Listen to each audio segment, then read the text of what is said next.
Hello everyone and नमस्ते। मैं हूं आपकी होस्ट पूजा और स्वागत है आपका मेरे चैनल में। अस्थमा एक क्रॉनिक कंडीशन है जिसमें हमारे लंग के जो एयर पाइप्स है वो स्वेल आउट हो जाते हैं। आजकल हम जैसे एनवायरनमेंट में रह रहे हैं, जैसे कि इतना सारा एयर पोल्यूशन, तो उसकी वजह से भी हमारा अस्थमा ट्रिगर हो सकता है और हमें सांस लेने में परेशानी महसूस होती है। कोई भी व्यक्ति जो अस्थमा की वजह से ग्रसित है वो जीवन में बहुत सारी चीज़ों का आनंद नहीं ले पाते।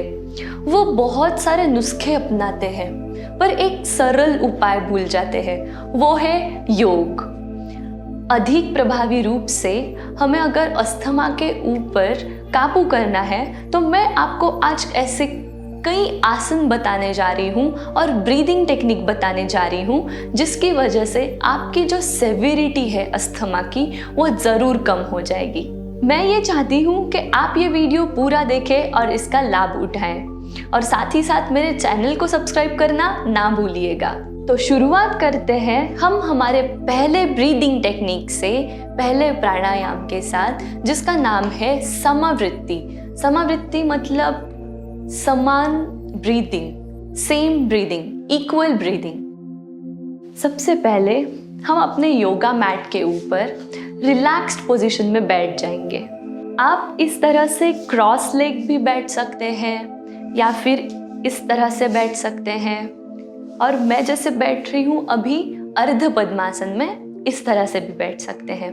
बॉडी को सबसे पहले काम करना है, मन को शांत रखना है और इस तरह से हम स्टार्ट करते हैं हम अपना पहला प्राणायाम इक्वल ब्रीदिंग। इक्वल ब्रीदिंग में हमें कुछ और करने की ज़रूरत नहीं है, हमें सिर्फ सांस अंदर लेनी है और जितना टाइम हम अंदर ले रहे हैं उतना टाइम हम बाहर छोड़ेंगे। मतलब अगर 4 काउंट हम सांस अंदर ले रहे हैं तो 4 काउंट हम बाहर छोड़ेंगे। जितनी सांस हम अंदर ले रहे हैं वो ही समान प्रमाण में हमें वो बाहर छोड़नी है।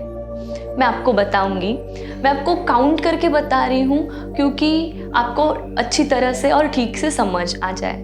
मैं आपको काउंट करके इसलिए बता रही हूँ क्योंकि आपको ठीक तरह से समझ में आ जाए।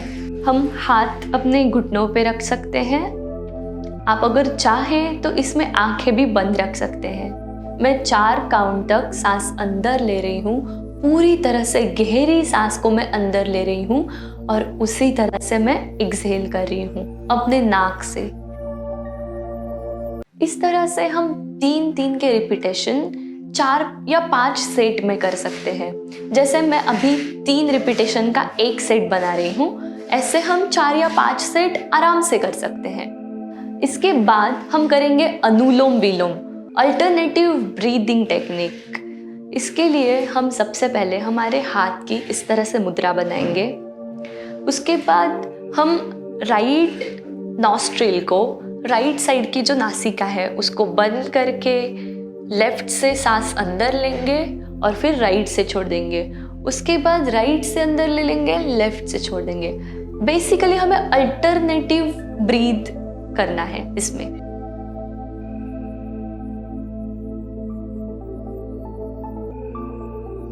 आप अगर बिल्कुल ही बिगिनर है या आप फर्स्ट टाइम अनुलोम विलोम कर रहे हैं तो हम 5-5 के रिपीटेशन को 3 या 4 सेट में कर सकते हैं।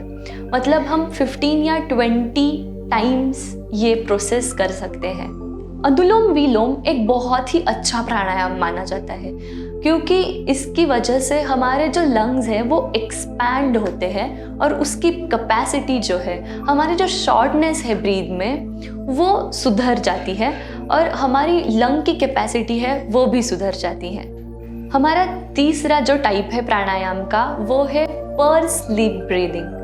पर्स लिप ब्रीदिंग में क्या करना है, हम नाक से सांस को अंदर लेंगे और हमारे मुंह का पाउट जैसे हम बनाते हैं वो बना के मुंह से बाहर छोड़ देंगे। मैं सबसे पहले आपको दिखाऊंगी ये कैसे करते हैं।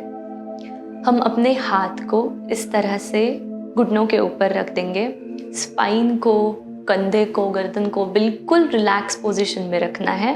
इनहेल, एक्सहेल, हमारे जो साइड लिप्स है वो एक दूसरे को टच होने चाहिए और हम बीच में से पाउट बना के हवा को बाहर छोड़ देंगे।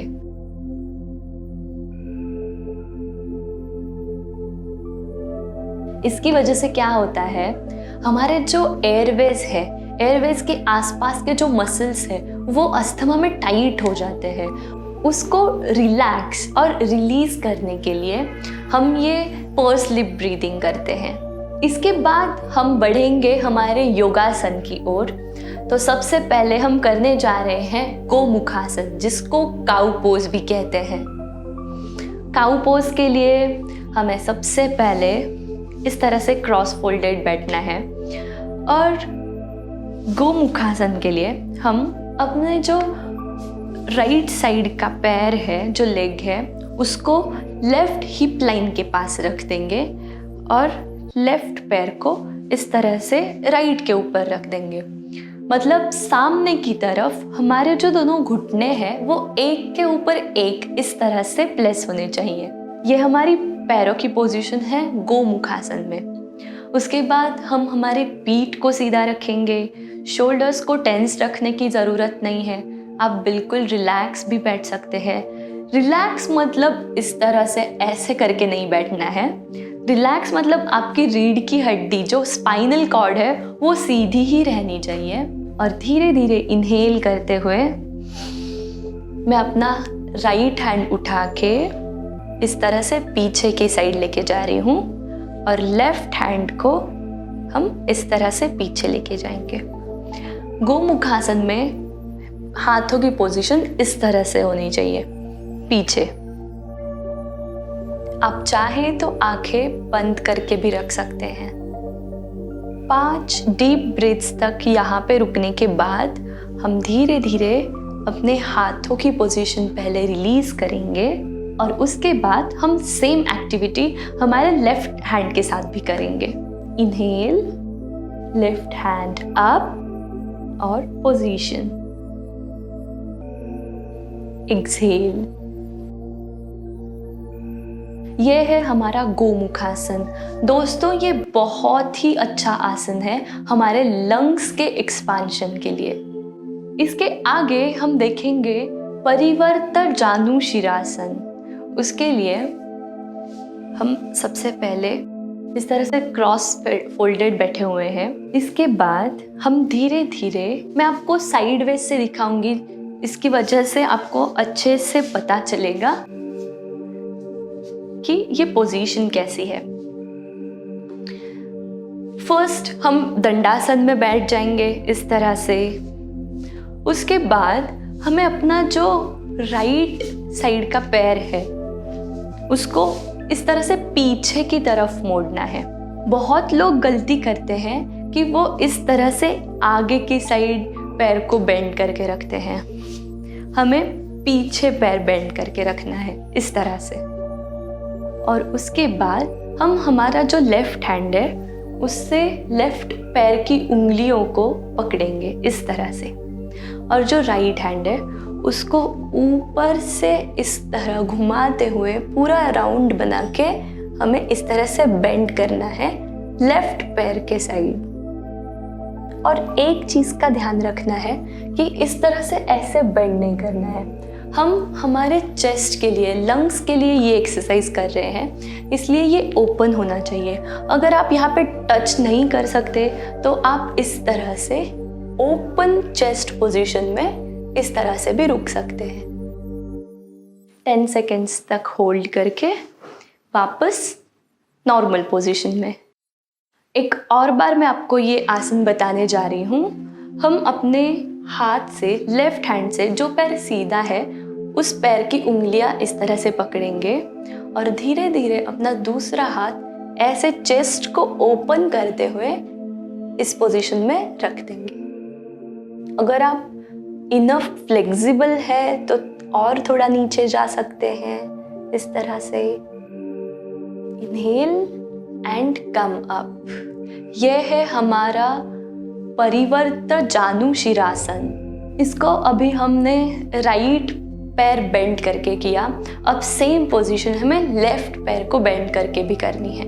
जबकि मैं कैमरा को फेस करना चाह रही हूँ, इसलिए मैं थोड़ा इस तरह से अपनी साइड को चेंज कर लूँगी। पहले दंडासन में बैठेंगे और उसके बाद हमारा जो लेफ्ट पैर है उसको पीछे लेके जाएंगे and same activity, left hand up and open chest, inhale और नॉर्मल पोजीशन। दोस्तों, ये हो गया हमारा परिवर्त जानुशिरासन। इसके बाद हम करने जा रहे हैं शलंब भुजंगासन, जिसको स्फिंक्स पोज और क्रोकोडाइल पोज भी कहते हैं। इस पोज के लिए हमें सबसे पहले वज्रासन में बैठना है। मैं आपको साइड वेज से बता रही हूँ क्योंकि आपको अच्छे से पोस्चर कैसे लेना है वो पता चल जाए। हम पहले वज्रासन में बैठ जाएंगे और उसके बाद वज्रासन में बैठने के बाद हम अपने हाथों को इस तरह से आगे रखते हुए पेट के ऊपर इस तरह से लेट जाना है और हमारे जो हाथ की पोजीशन है वो चेस्ट से थोड़ा दूर, मतलब यहाँ पे होगी। इस तरह से हाथ को ऐसे सीधा रखते हुए हम अपनी स्फिंक्स पोज जो है वो ले लेंगे। हमारे शोल्डर को और अपर बॉडी को ऊपर उठाते हुए, ये है हमारी स्फिंक्स पोजीशन, स्फिंक्स पोज। हमने हमारे बॉडी को, जो हमारी बेली बटन है, वहां से ऊपर उठाया हुआ है। गर्दन को सीधा रखेंगे, बहुत ज़्यादा पीछे के साइड भी ड्रॉप नहीं करना और आगे भी झुकाना नहीं है। इस तरह से सीधा रखेंगे। 15 सेकेंड होल्ड करने के बाद हम फिर से इस पोजीशन में रिलैक्स करेंगे अपनी बॉडी को। एक बार फिर मैं आपको शलंब भुजंगासन की पोजीशन दिखाने जा रही हूँ। हमारे कोहनियों को इस तरह से मैट के ऊपर स्ट्रेट रखना है। हमारा जो शोल्डर है और हाथ है, इसमें 90 डिग्री का एंगल बनाना है। और ये है हमारी क्रोकोडाइल पोज, शलंब भुजंगासन, जो लंग्स के एक्सपांशन के लिए बहुत ही अच्छा है। इस पोजीशन में हमें नॉर्मल ब्रीदिंग करनी है, सांस को रोक के रखना नहीं है और शोल्डर को भी एकदम रिलैक्स रखेंगे। इस तरह से ऐसे करके टेंस नहीं रखेंगे और एक्सहेल करते हुए रिलैक्स। ये हो गया हमारा एक आसन, शलंब भुजंगासन। अब हम नेक्स्ट देखेंगे बद्ध कोणासन। बद्ध कोणासन को हम तितली आसन भी कहते हैं। उसके लिए सबसे पहले हमें अपने मैट के ऊपर इस तरह की पोजीशन लेनी है।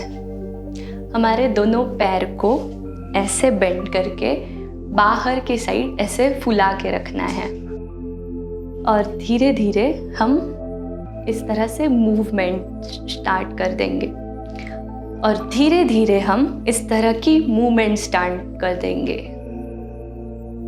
ये है तितली आसन और इसमें ही हमें अब बद्ध कोणासन करना है। बद्ध कोणासन के लिए हम इस पोजीशन में मूवमेंट स्टॉप करने के बाद पीठ को सीधा रखते हुए इनहेल करके एक्सहेल करते हुए थोड़ा नीचे झुकना है। इस तरह से ये जो पोजीशन है ये हमारी बद्ध कोणासन की पोजीशन है। ये जो पोजीशन है ये हमारी बद्ध कोणासन की पोजीशन है। पीठ को बिल्कुल सीधा रखना है। हमारे जो पैर है इसको हम फ्लोर पे, ज़मीन पे इस तरह से टच करके रखेंगे और ऊपर आएंगे। इस पोजीशन में हम जब नीचे झुकते हैं तो हमारी चेस्ट है वो ओपन हो जाती है, लंग्स है जो ओपन हो जाते हैं। इसकी वजह से क्या होता है कि हमारा जो शॉर्टनेस है हमारी ब्रीथ में वो इम्प्रूव हो जाता है। Inhale, exhale, inhale again and come up. ये हो गया हमारा बद्ध कोणासन। तो ये जो आसन है जो अभी मैंने बताए, जो ब्रीदिंग टेक्निक्स, हम प्राणायाम जो भी प्रैक्टिस किया, वो अगर हम नियमित रूप से करते हैं तो वो मसल रिलीज और रिलैक्स होने में हमारी पूरी मदद होती है और हमारे जो अस्थमा की सेवेरिटी है वो भी कम हो जाती है। और अगर अभी तक आपने मेरे चैनल को सब्सक्राइब नहीं किया है तो जल्दी से सब्सक्राइब कर दीजिए। मिलते हैं एक अगले वीडियो में एक न्यू टॉपिक के साथ। तब तक के लिए बाय बाय, नमस्ते एंड स्टे फिट।